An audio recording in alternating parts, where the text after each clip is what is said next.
Foreign footballer dies at Chittagong Hospital with dry cough and fever. In the first week of January 2020, Chittagong Bakalia police arrested Ntini Twum Frank and Richard Dzifa Appiae, two footballers from Ghana, on their way back to Dhaka from Cox's Bazar by bus after smuggling 7,500 Yaba tablets. Frank has been in Chittagong jail since January 4, 2020 in connection with the Narcotics Control Act case. He was admitted to the hospital on March 29 with a dry cough and high fever.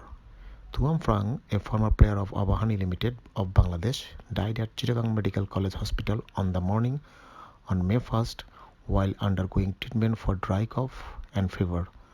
Although he was tested for corona symptoms, no coronavirus was found in his body. Sources said that he was suffering from septic shock due to a serious bacterial infection and died in it.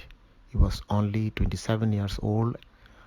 Abahani was able to win the Super Cup in 2011 with his goal for Abahani Club Limited. After falling behind 2-0 in the first half against Mohammedan Club in the final, the match ended in a tiebreaker thanks to goal from Frank. Abahani Club snatched the Super Cup worth millions of taka by winning a breathtaking tiebreaker. Apart from Abahani, Frank also played for Feni Soccer and Brothers Union of Bangladesh. The late player also played for Ghana's first-class football team, Tema Youth, Breckham, Chelsea and Hearts of Oak.